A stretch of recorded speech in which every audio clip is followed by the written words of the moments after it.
right, we're here with Warrior versus Zombie episode 2, where we talk about warriors. Warriors are entrepreneurs, small business owners, just individuals that are trying to lead their tribe into the unknown and forage through. And the zombie aspect of that is basically we're all kind of fighting against things. And I think this is going to be an interesting episode because we are dealing in my book, which will come out not too distant future, the zombie apocalypse. We're going through a lot of things. Yeah, we are. And so the first thing I want to do is kind of do a check-in with the audience and check in with Rob, and we'll get a little bit into Rob's background, but he is an amazing person, somebody who's helping me with the podcast, but also has an awesome story, and we'll get into that in a second. But where are you with this coronavirus thing, Rob? I mean, I can't get into this discussion because it's like everywhere I look. And so tell me a little bit about what you think about that. All right, so this, my opinion may be a little unpopular, so I'll apologize in advance to your audience. I think there's a lot of mass hysteria. Mm-hmm. You know, it cracks me up, being a retired police officer / detective. I get to see behind the curtain in a lot of things. I was a counterterrorism detective for 2 years. Mm-hmm. And as part of my, I did a lot in police work. I saw a lot that most people would never get to see. And there's a reason why we don't let you guys see everything. Because the public at large cannot handle it. Right. Like if they knew a lot of the stuff that happened behind the scenes, they would be in a constant state of panic. And so there's a lot that happens, national security threats, terrorists trying to kill people, a lot of bad things that go unreported because we don't want the sheeple, and I say that with the most respect possible. I call them zombies. So actually, that's kind of the same thing, moving forward without your own intention, with somebody else's either manipulation or intention for you to go, right? They just don't understand, and they walk through all day-to-day life assuming nothing bad is ever going to happen to me, and they ultimately set themselves up to become a victim. But when things happen that are out into the public and the media starts whipping it all into a frenzy, what we see is a pandemic, right. A global pandemic now, and people freaking out and going out there, and so I put a post today. This morning I put a post on social media just to say I refuse to live in fear. And things happen all the time, and it doesn't mean it's going to happen to you. And so one of my friends puts on there, and he goes, well, what if you get COVID-19? I'm like, well, I'm thinking in my mind, what if I get struck by lightning walking into my car? What if an earthquake hits? More people get killed in crosswalks than will ever be killed by COVID-19. But we're not outlawing crosswalks. I just think it's silly. I think we need to be responsible. We need to, wash our hands, do all that stuff, which we should have been doing anyway. Right. And it will work itself out. I mean, I'm sure you've had a virus in your life. Oh, yeah. And actually, I've been in my journey in different types of public settings where you're encountering people all the time. And so I had to learn very early on why I kept getting sick was because I shook my hands and shook people's hands and then didn't bother to wash them before I managed to touch my face or whatever. And then next thing I know, I was sick. Because I'm exposed running networking groups and all that stuff and being exposed to people, you kind of learn that. The thing I think that has gotten people a little bit freaked out is the fact that, at least as it's currently portrayed, is that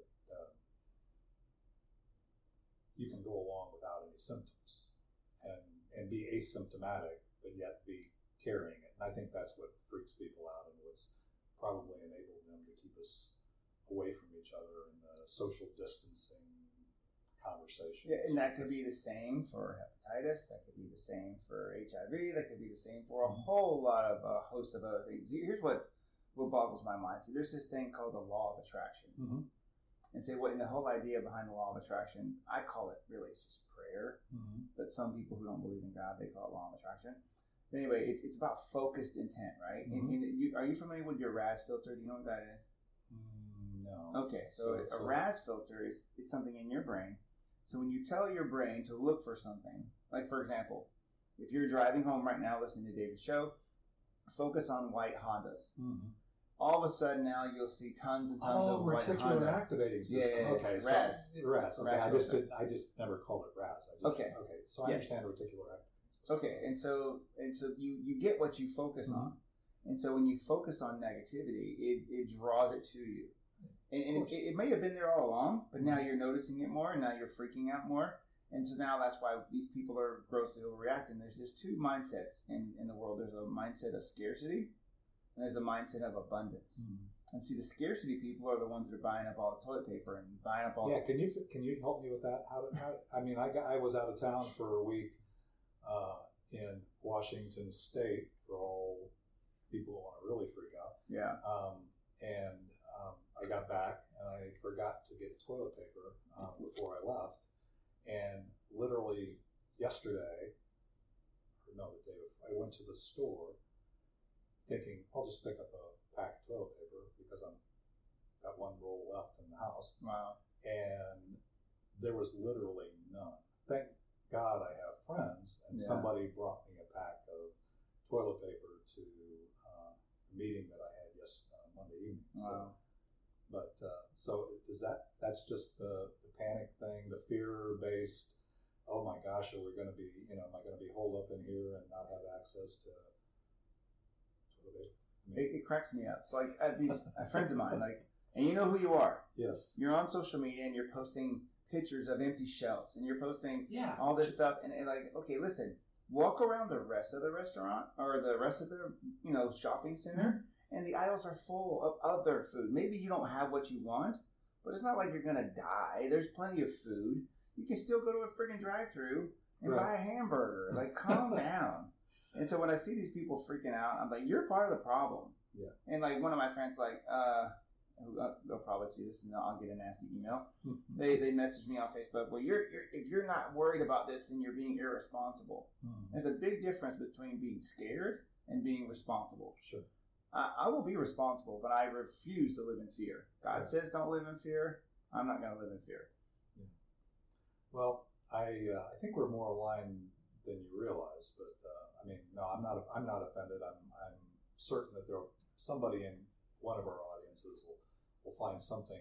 That anytime you take a position on anything, the trolls pop out, and that's part of or maybe the zombies that are because we're all infected. By the way, I'm not suggesting that I'm not a zombie. I have my own bad habits and things that I don't do that I have to overcome on a daily basis. So, well, we all have that. It's just a matter of putting things in priority, and I think because what happens if we start freaking out, then you spread fears faster than any virus on planet Earth, and so when fear gets active, and it just makes people do things they wouldn't normally do. So anyway, let's move on, and I was just getting ready to kind of take a break, but I wanted to kind of segue back to this, but you've obviously gotten some of the strength of your faith and your ability to deal with things that are confronting you today and will confront you in the future based upon the way you dealt with those situations as you were going through your journey up to this point. So I want to talk a little bit about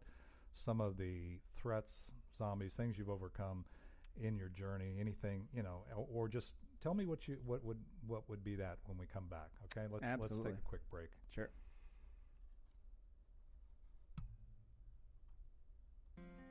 Many years ago, be thankful for the days, good and bad, out on life's road. But the miles become the teacher, while the student learns real slow, traveling blind most of the time, wherever you go. It's not the getting there, it's the journey every day. It's not a race to see how many people know your name. One day you realize.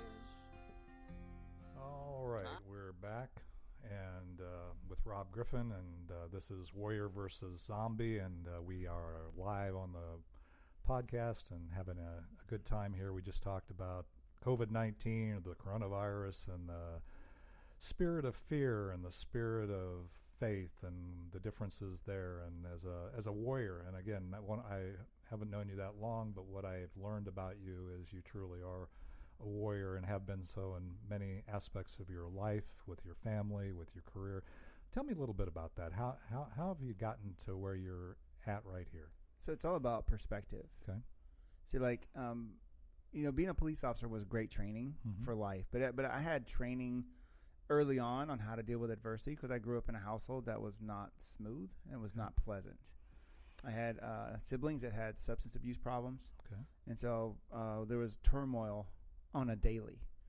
And so people are like, well, man, you had all this turmoil going on. Yeah, okay, but the turmoil was a blessing. And they go, what are you talking about? And then I get involved in law enforcement, and you talk about seeing carnage and seeing negativity. Every day it's rape, murder, theft, battery, and just people getting choked and stabbed and stolen. And I would come home and people are like, my God, like, why are you always so positive? I said, because I know what the other side looks like. I have perspective where most of you don't. Right. Most of your listeners don't, because they walk around life thinking that nothing bad is going to ever happen to them. And when they hit a little hiccup, they go, oh, my God. And then they can't handle it because they've never had to deal with it. And so I think that turmoil, the negativity that the world throws at you is a blessing because it gives you perspective and it makes you realize when you do have it good and when things are going well, how you should really appreciate that and be thankful, because there's a lot of people out there. I tell people all the time, I used to run into people who were, I was on a crime scene and they were taking their last breath. I've watched people die. I've seen it multiple times, and I've showed up, and I remember thinking to myself, I was going, man, I wonder if this dude knew he was going to die today. Wow. Or I wonder if this woman knew that, she was going to get rear-ended and pushed into a vehicle and practically chopped in half, and I had to watch her pass away in front of me because they were probably just coming home from work. Right. You know what I mean? And they were like, oh, I'm just going to go home. I'm going to cook dinner, and then this happens, right? Wow. And so it made me come home and go, man, we are the luckiest people on planet Earth. Because, like God forbid, she's going to kill me if she hears this. I have a sister who loves to complain. And she called me one day when I was at work, and she was just about this thing. She got into an argument with some person, and I was having to listen to it. And I said, do you know where I'm at right now? She's like, no. I said, I'm at work. She goes, okay, well, so what's up at work? I'm actually sitting in a garage, and I just cut down a female who'd hung herself. She's laying right over here to my left. And inside the house right now, there's two kids whose life is completely ruined because they came home from school, and mom had left a note on the counter and said, hey, whatever you do, don't go in the garage. Now, you're 12 and 10 years old. What are you going to do? Go in the garage. They go in there, and mom's swinging, deceased. Oh, my gosh. Call 911. I said, tell me again how bad your day is. And so that's when I'm like, I'm very lucky. Wow. I'm very blessed. Because I've seen it, man, and I've had to touch it, smell it, deal with it, and a lot of people haven't, and that's why they get sidetracked by small hiccups. So you ask me how? Perspective. Wow. I mean, that's so powerful because I think a lot of times when we experience even what people are experiencing right now, which is in some cases when you look at the stock market or you look at, a lot of different things have never been this bad, right? I mean, and the reality of it is they have. Maybe many not times. Many times. Not many times a day, many thousand, for somebody. And the fact is, we're blessed. We have a reason to feel abundance. And that perspective, that ability to limit and not dwell on the negative and move forward is something that you seem like you've mastered in your own life, at least to a degree better than many. One of my favorite quotes, David, is the fish is the last one to notice the water because they're in it. Yeah. And they don't even have a concept of what water is. They just swim around, right? It's just normal for them. And they don't understand it because that's all they know. I like dealing with people who are immigrants to the United States or people who've gone through adversity to get here because they have perspective. They appreciate what they have. So why is it that a person will put their body on a raft, risk their life to get here, right, work their face off and become a multimillionaire, but someone who's born and raised in the United States have his professional job of bitching and complaining most of the time, about, well, this is not perfect. Like, give me a break, man. People are dying to get here. And because they have perspective. And so the fish are the last one that knows the water because they're in it. And it's just so normal and so comfortable to them that when adversity comes their way, they don't know how to handle it. And I think that you got to put yourself in a perspective where you can go out and see the world a little bit. And you come home, you'll really appreciate where you live. Yeah, that there's a ton of truth in that. In fact, everything that I look at everything that when it happened to me in my life or on my journey that was at the time seemed like the worst thing that could possibly happen. And now with the perspective of history, I look back and realize that I couldn't have done a lot of things. It was not the worst thing that happened because frankly, the things that I learned, the water that I didn't see when things were good, now I know, number one, that I can get through it. And number two, I learned some stuff that when the next one comes, I mean, I got caught personally in the 2008 crash. Yeah, me too. So we have something in common there. Yeah. And it sounds kind of silly with the COVID-19, what we're dealing with now, but I'm in better shape to deal with the market changes and everything else here. Not necessarily because I'm massively smarter, but I know that this too will pass. I have faith that, that God's still on the throne, if I can say that way. Yeah. And we're going to make it through. Well, 2008, right? It was a big deal for a lot of people. I lived in Nevada. Oh, wow. We were the foreclosure capital of the United States. I hadn't done anything wrong. I was a victim of bad timing. Had a good job, hard worker, police detective, had my house. Market was shooting up like this in 2006. Things were just ridiculous. I had a townhouse. I was tacking a for sale sign in my front yard. I was for sale by owner. I was not on the MLS. I was hammering a stick into the ground. A car drives up and goes, "I'll buy it." I go, "What? How much?" He goes, "Whatever you have on the sign. You just got to promise me you're not going to sell it to anybody else." I said, "Well, bring me back whatever that check they give you. I can't remember what it's called. Yeah, that check that holds the property, earnest money. Earnest money, right?" And I said, "Yeah, bring me an earnest check for $5,000." He goes, the bank comes back 10 minutes later and gives me an earnest check, and I'm like, and I'd sold my condo and I made a nice little chunk of money. So, oh shoot, man, I'll go buy another one, which I did, and I thought I'll buy two. Right, because I'll get an investment property. Because if this is going to go so well, this is ridiculous. I'm like, man, I am so smart. And now I have my primary residence. I have an investment property, and everything was going like this. And then the market tanked, and my house went from it was worth less than half what I paid for it, and I had two of them. And so I lost everything. And a lot of people go, "Well, why me?" And I look back now because of that. It made me start thinking outside the box. It made me think, well, maybe, my police career is great. Don't get me wrong. I loved being an officer and a detective and all that stuff. I said, but I need to have a backup plan in case. Right. So I started a side hustle, right? Within 3.5 years, my side hustle was paying me six figures. Wow. So I had my police salary. I had my little, six-figure side hustle, and things were going really well. And then it would allow me the option, because most people don't have those, the option to retire early, which I did. So I punched out 13 years ahead of schedule, moved my family to Texas. That was 5 years ago, by the way. And so a lot of people go, "Man, that was horrible. You lost your house. You lost everything." I said, "Yeah, but I got freedom." Right. For 5 years, I didn't have a boss. I didn't have to answer to nobody.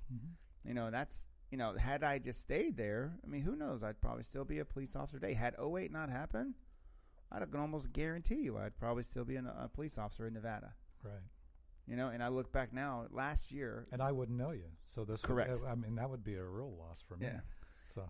Last year in Henderson where I worked, there were 8 or 9 police-involved shootings. Wow. And who's to know, it couldn't have gone really bad. So I think God had a plan a long time ago. I had never done a podcast. I never sat in front of a microphone. I was a police officer. But he had a plan that was bigger than mine. And so sometime when you get those curveballs, that's just God throwing you a little reminder that he needs you to nudge into a different direction. Listen to him.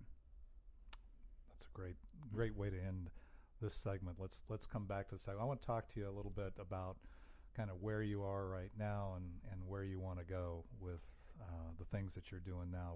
And you mentioned podcast, you mentioned your side hustle, if that's still happening, and what you got going, and anything else you want to share with it. This is an incredible journey already for me, so I'm excited to get to know you a little bit better. Awesome. So thanks. Let's go to the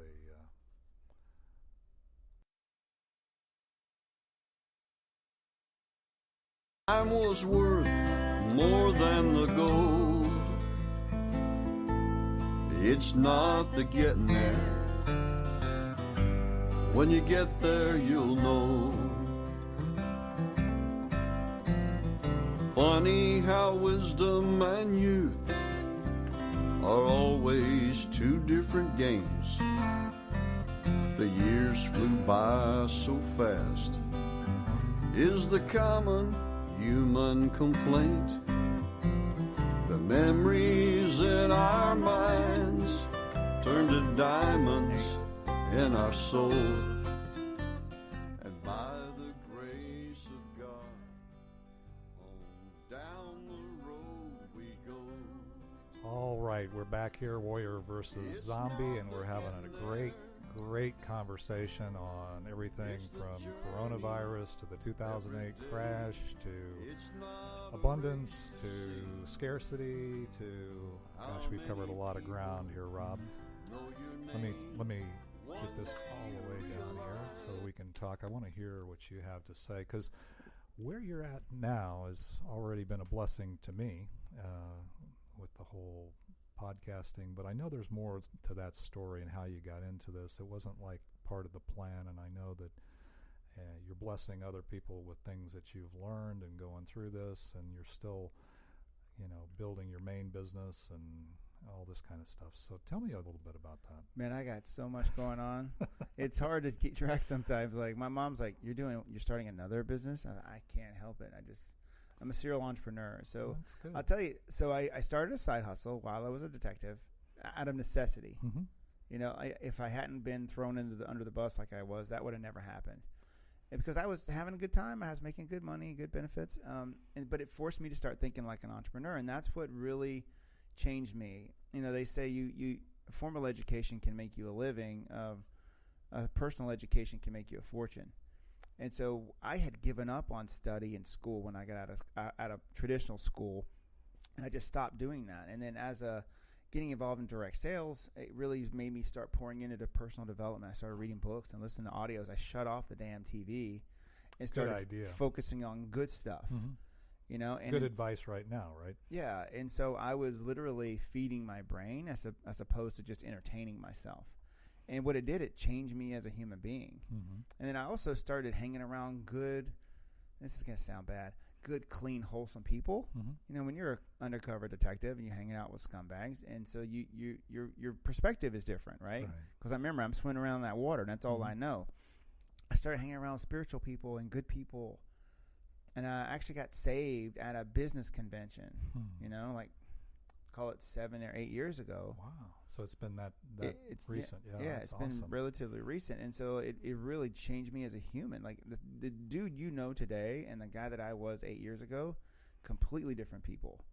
Like, it was different. Every other word out of Rob's mouth was an expletive, and I was drinking, and it was bad. Mm-hmm. And not that I was a bad person. I was in my fishbowl, right? And I didn't realize. And so I got saved. I became a better father, became a better husband. I became more motivated than I've ever been, and I was in my 40s. Wow. And I'm like, man, I'm going to go take over the world. Mm-hmm. And so that got me to change my perspective. And from there, I've just, my eyes opened up to opportunities. So whenever I see it, I grasp it. So I was a guest on a podcast a little over 2 years ago, and I was just doing this. I was an interviewee, and the guy goes, man, you should do your own show. And I said, I don't really want to do that. I thought about it. I'm here to tell you right now, if you're in sales and you don't have your own podcast, you're crazy. Mm-hmm. And so I decided to start my own show just as a hobby. I had Right. no idea that it would ever take me anywhere. No clue. But what it did is it started opening up so many doors and brought me so much more opportunity, more than I would even plan for. And so now it's gotten to the point where, you know, I have a studio that I actually built for me, but it's sat here empty. So I thought, you know what, I'll rent it out. And so there's a little income that comes. It's very little, by the way, but by the time we cover our overhead and all that, it's very little. But it's a way that I can give it back and bless others, you know. And so I didn't see that coming.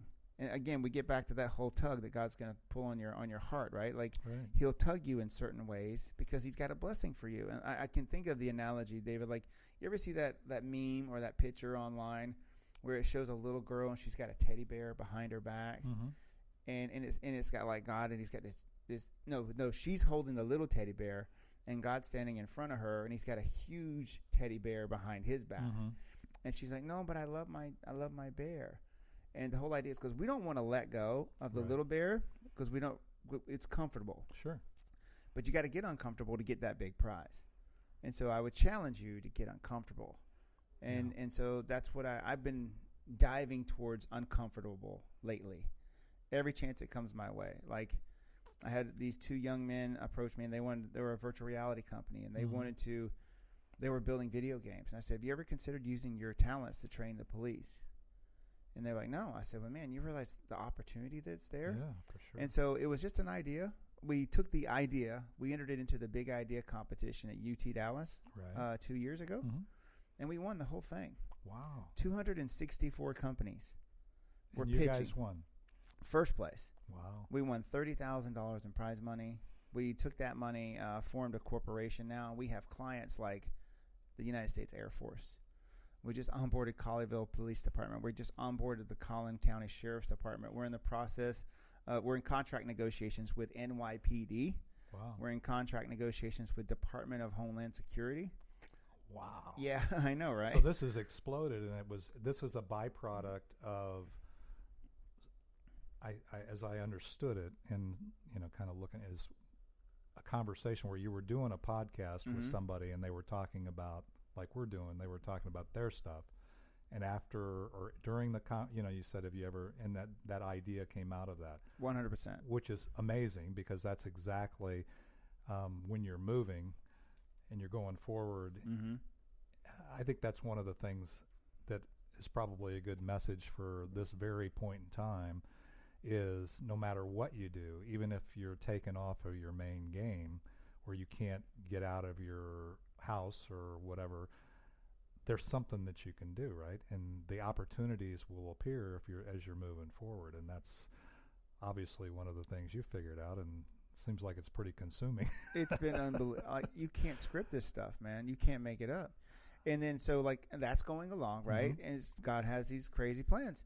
And so I killed it in direct sales. Like, I was a 1%er, right? And I'm not saying that to be boastful. Please don't take this the wrong way.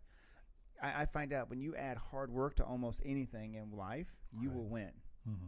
You will win, because you can beat skill, you can beat speed, but you cannot beat persistence. Right. You just can't. And what I lacked in skill, I made up for in numbers. And I was just relentless. And so I get a phone call recently. One of my personal mentors, a guy by the name of Danny Bay. Google that name. He spells it B-A-E. Danny contacted me, and he goes, hey, I'm starting my own company. I'm going to be expanding this thing pretty aggressively. It deals with virtual reality. I'm like, shut up. I'm already doing that. I'm already doing virtual, yeah. Yeah, and he goes, well, ground floor opportunity. It might be something for you, maybe not. And so I got on the phone with him, chatted for a little bit. I flew to Vegas and met with him. And so that company's going to be launching in the U.S. probably sometime in April. Like, I needed more stuff to do. Right. I got more stuff coming. And if I didn't So is this another VR company around the same It's concept, a totally different totally animal. different Now, this market is, or whatever? No, this is a different animal. So this is, I'll think of it like this. Personal growth platform. Like you and I can go listen to audios from Jim Rohn and Sure. Les Brown and all of our favorites, right? We can go do all that. But what if I could go sit down with him right next door and be talking? Have you ever done virtual reality? Yeah, I've done some of it, but not nearly enough probably. So think of it like masterclass. Like, you can go to masterclass.com and you can pay a couple $100 and get a private lesson from Steve Martin on how to do stand-up comedy. Sure.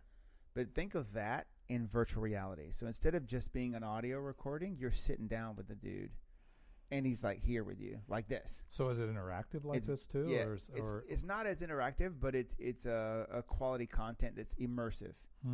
And it's you will capture 40% more in a VR environment than you will in a 2D environment. Okay. Because you're immersed. Like right now, there's a lot of distractions, right? There's light. But Right. In VR, it's different. You're very focused, tunnel vision, right? Mm-hmm. Not only that, think of it like this. You can put the headset on and go to a concert and sit front row live. Go to a major pay-per-view event, sit front row live. Or you could even do what they call, I think it's called experience before you purchase. Augmented reality, where you can say, I wonder how that watch is going to look on my wrist. And now it pops up on your wrist. And you can go shopping and try on clothes and put a couch in your living room when it's not really there. And then you can shop online. So it's something that's never been done before in direct sales. And they're probably going to be launching sometime in April. So super excited about that as well. That sounds pretty cool. I guess I want to get some more information on that. Yeah. So I got a lot going on. But podcasting is a hobby that has paid me dividends. I don't even call it a hobby now. I call it a blessing. And so for people out there, if you're considering doing your own show, I would challenge you, get uncomfortable. And it doesn't have to be Rob Griffin studio. I don't care what studio you're in. Sure. Just go find someone that's not going to rip you off, because a lot of people out there are pretty shady. If you would like to consult with me later, I'll be happy to do that for you. And I'll point you in the right direction. You can even do a podcast in your living room, at your kitchen table for next to no money. So if you don't want a private studio, no problem. I'll still be willing to help you out. Well, that's one of the things that I've already learned about you is you're very much willing to serve and help, and frankly, those are the people that I tend to gravitate towards, and they tend to gravitate towards me. So I definitely know that about you. Let's talk a little bit, before we land the plane here. Just so you obviously bring something to the party. You said you've got a lot of things going. And you wouldn't have a lot of things going. I mean, I realize you're a hard worker, but you wouldn't have a lot of things going if there wasn't value that those people that you've encountered on your journey receive. And I'm not looking for you to be humble here. What is it about you, Rob Griffin, serial entrepreneur, that attracts your ideal client, partner, whatever you want to call it? What is it about you? Just what would you say? Man, that's a hard one to answer, but I would tell you, I think one of the reasons why I've been able to build relationships the way that I have is I'm just real. And you don't get a lot of fluff from me, and you may not like the answer, but it's going to be true. And I speak from the heart. And I think so many people are full of crap, and we're so guarded. Yeah. Because we're so used to it, then when we find someone that's just real, at first it's a little off-putting. Then you realize, oh man, this guy's really like this. If he says it's good, it's good. If he says it's yeah. I mean, there's a lot of power in that. And I think it's just being real with people and being respectful. And I would just say the pay it forward mentality. Yeah, I see that. I don't care if I like. Oh my God, my wife's gonna get mad. She always tells me you're too nice. You're too nice. You're too nice. You're too nice. And I have friends of mine. You're too nice. And I've been taken advantage of a lot. Oh, sure. Because I'm too nice. And I say, you know what? That's one I'll wear to the grave. If I have a headstone, which I probably won't, because I'll probably get cremated. But if they had to put a little message on mine, he was too nice. And I'm okay with that. I was going to say that's not a bad label to have. I actually have a couple of mentors in my own life, and I constantly get advised that I give away too much, and I do, but I decided in 2005 to not just make money, but make a difference. And if that's your first priority, which it appears to me that it's yours. So let me ask you one more thing, and then we're going to land the plane here. Sure. If anything were possible, I know you got a lot of stuff going, but if all those flights come in and you're now living your ideal day as a serial entrepreneur or whatever, what does that look like? What is your if anything were possible? Well, my why has evolved quite a bit. My why in 2008 was to get out of debt, to get back into home ownership, and I accomplished all that stuff. My why has evolved now. My why is not even about me anymore. It's more about my children. I have two boys at home right now. I have a 16-year-old and a 12-year-old. I just want them like, I don't want them to dream of success or like, man, I don't want someone to have to teach them. I want them to look at my dad and go, because of him, I can do this. Mm-hmm. Like, I want my actions, and granted, I'm not even close to where I want to be yet. Not even close. Right. I'm certainly a work in progress, but I want to be able to model success for them. That's what I want. Wow. And if they can look at it and go, my dad did it, then I can do it. Then I can rest easy. And I think once I can show them in that example, and I can let them rise up and be good men, good Christian men who take care of ladies and open doors and do all the right they have stuff, manners and they're not like these. Ugh, don't get me started. Yeah. And then I will feel very confident going to see my Maker, knowing that I did a good job for them. Wow. And that's clearly.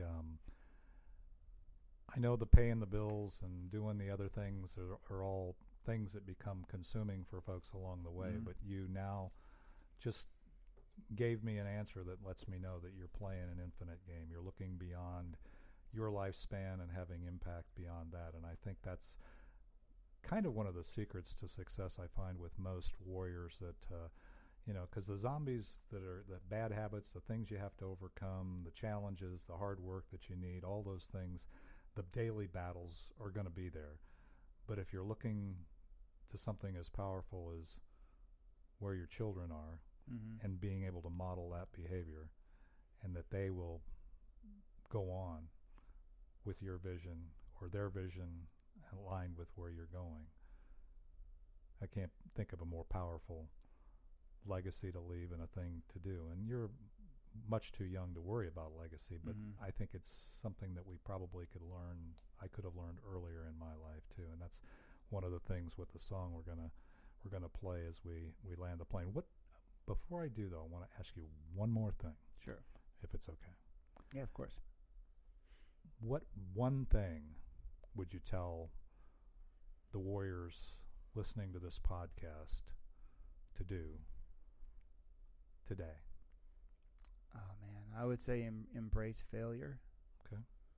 And don't be afraid to take a chance, because so many people are scared to do that. And I think the reason why we are where we are today is and I won't call it gambling. I would just say go out there. It's okay to fail. Failure is your friend, And if you don't get out of your comfort zone, what does it say? If you don't have your goals written down, if you don't have a detailed plan of where you want to be 5 to 10 years from now, congratulations, you're already there. And so I just say, don't be afraid to fail, man. Don't be afraid to do something crazy. I mean, what was it? Helen Keller said it best. She said, life is meant to be a wild or crazy thing, or not lived at all. And I know I screwed that quote up, but Google it. Yeah. And because that's just the way I like, because once you've had a life-threatening illness and you've had some bad situation happen to you and you realize, man, I could have been taken out right there, then you stop taking your days for granted. That's what I would tell you. Stop taking your days for granted. Don't pretend like you have 1,000 years to live, because you do not. Live each day to the fullest. Amen.